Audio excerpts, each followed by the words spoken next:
Well, good morning. It's 8 o'clock, and it is on Mirador Radio DV.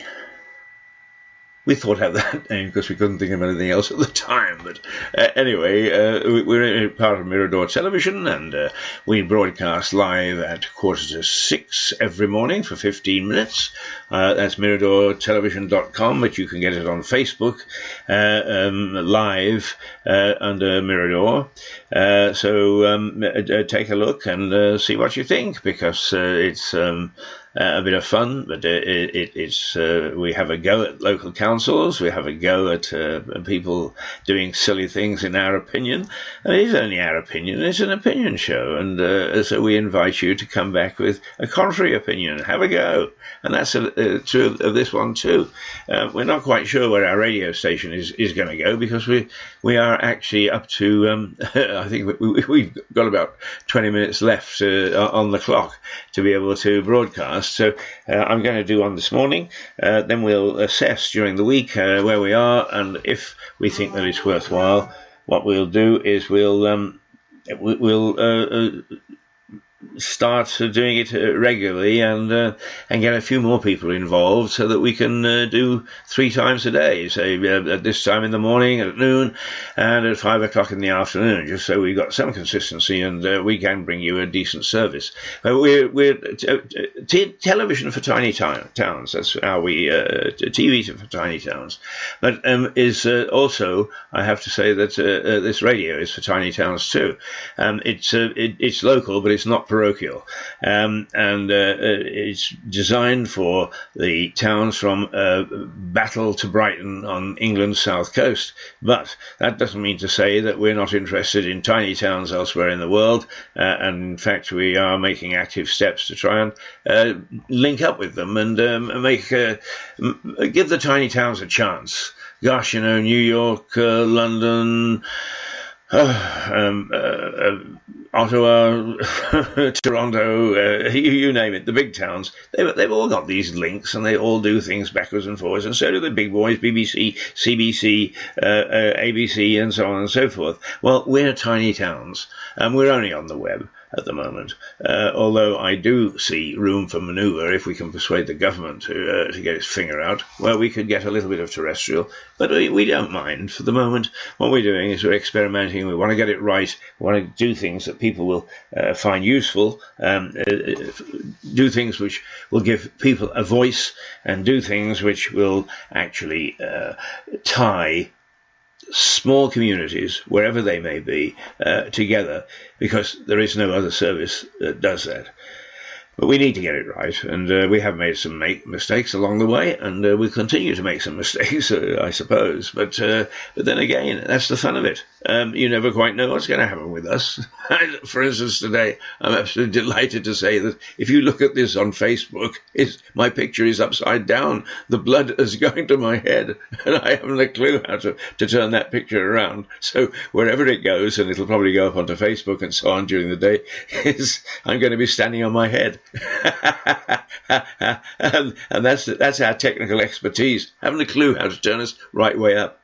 Anyway, as Upside Down Radio, here we go, because there are a few things that we want to talk about this morning. First of all, the headlines are that one lady minister in the government has said, "Oh, let's rip up all planning. Let's just concrete over Britain." Well, how crazy can she be? I mean, if she really wants to lose the Tories the next election, that's a good way to go about it. Yes, we need houses, but there's brownfield sites, lots of them, acreages and acreages.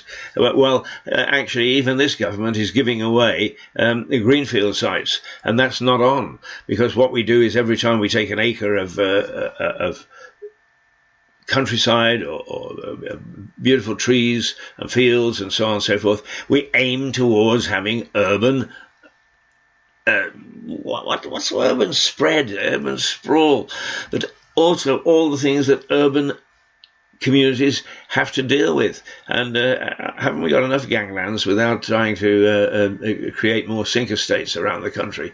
I mean, she's idiotic. I mean, really idiotic. Luckily, some of her colleagues have recognised that too. But you know, well, we hear about these things because it's national and it gets national headlines. But I have in Lewis, which is where we broadcast from, an investigative journalist. I don't know who he is, and I don't want to ask because I wouldn't want to reveal any identities. But they do a damn good job. Something called, I think, Lewis Live, I think they call it, and they bring really very good investigative journalism to play, and they've just looked at East Sussex County Council, which sort of has made noises about not having the money and would he go bust and so on. And the assessment of these people is that he won't go bust, but that it's been very silly in some of its spending. And that, once again, is their opinion, but they give some good backup. We spent about 100 million on roads, and I really think that in a rural community like our own, we're from Battle to Brighton, the spending that much money on roads shows an obsession with road making and a nonsense of where our money should go. The lame, the sick and the elderly are the first people we should look after, and those are the very things that are going to be cut while we actually lay more concrete.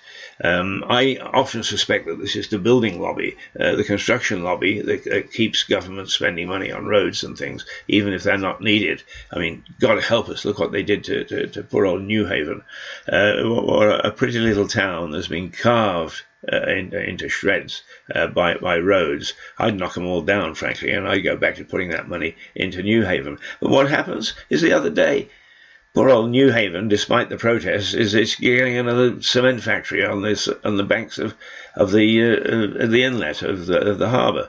And when you actually compare that harbour with Dieppe, it just shows you Dieppe have been the sensible ones. We, on the other hand, have pursued this policy of industrialisation. So the harbour is quite ugly, despite the fact that attempts have been made to make one side of it as attractive as possible. But it's got to have a lot of rethinking, and the rethinking shouldn't include dumping cement factories on the side.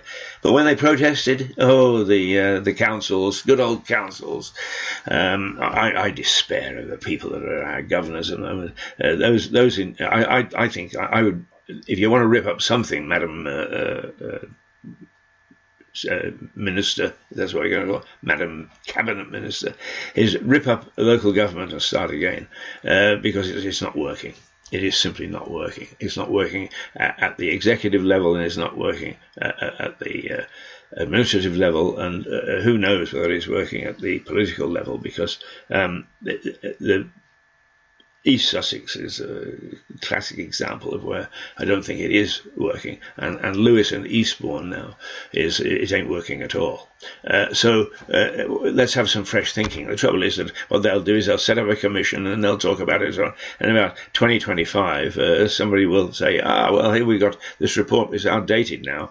I mean, look at the nonsense over the runway at Heathrow. I mean, that's how we get so bogged down. Because what it means is the longer those inquiries go on, is more people make money. I've never been part of that inquiry, so I've never made any money out of it, but I don't suppose I ever will. But really, there is no reason why there can't be a quick fix, or at least something that is done in just simply 2 or 3 weeks. And to give a steer of how we should be thinking, instead of these endless meetings and discussions and so on about what we might do or what we shouldn't do, and we've got to refer to the public, and they pay no attention to the public anyway once they refer to us. So, why don't we do away with that bit for the moment? Although I would hate to see the element of democracy go. My bag, if you like, is that I'm afraid that democracy is being eroded at the moment, and I want to put it back on track. I say I'm just a tiny little voice. But if I can get a few more voices going, if I get a few more people saying, hey, come on, let's look at where democracy is going, because we don't have much choice. We've got people who are telling us what to do. And I'm sorry to keep on having a go, but Ken Clarke is the worst. He got up in the House of Commons and more or less said, he just don't pay any attention to the electorate. They don't know what they're doing. We here in this House know where we should go. Well, sorry, that's not how democracy works, Ken. And you, of all people, a seasoned politician, should know that. But anyway, people do what they do for their own purposes. Oh, I'm having a lovely rant this morning. So let's watch out for both councils.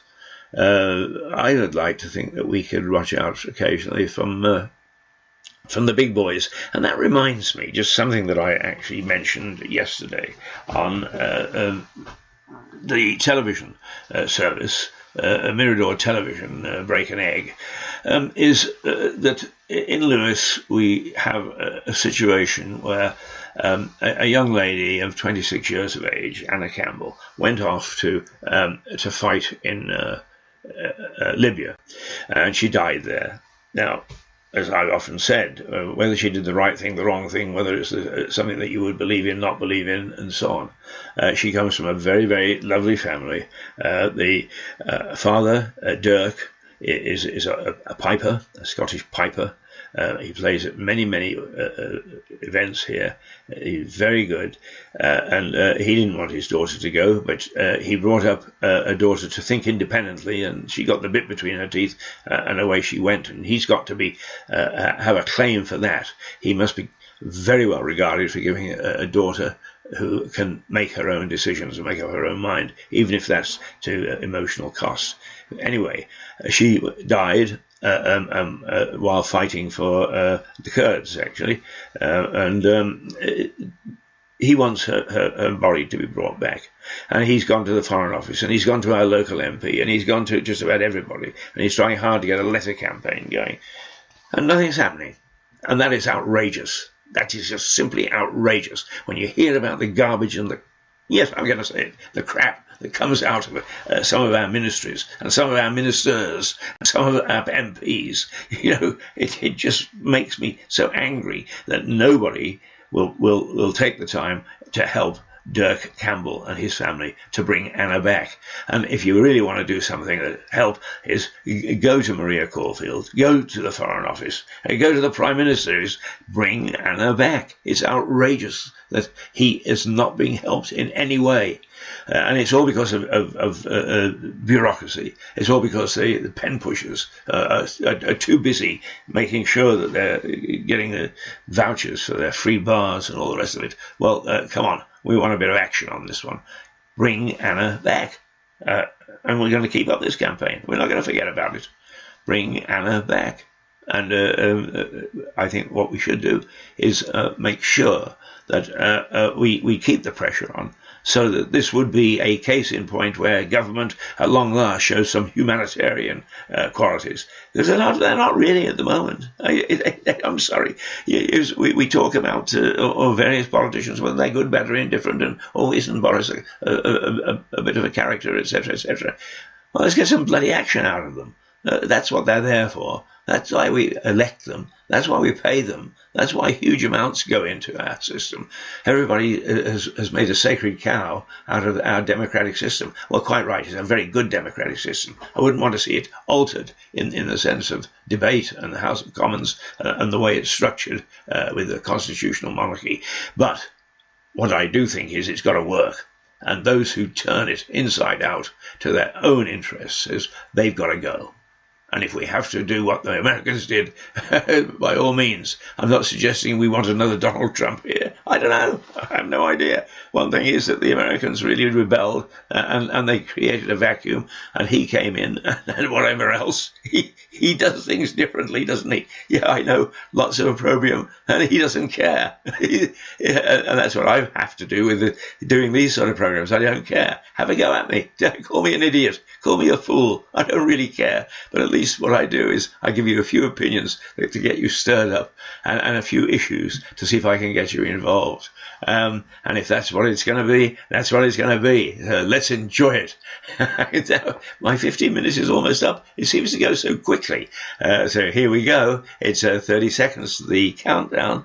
I won't be with you for the next 2 or 3 days. As I say, we're going to assess what we've done, and we've run out of our free time on this radio station, but we are prepared to pay if it's working. So we'll make an assessment, and hopefully our radio show will be back in the next week or the week after. That's it for this morning. Keith Hayes, toodle pip.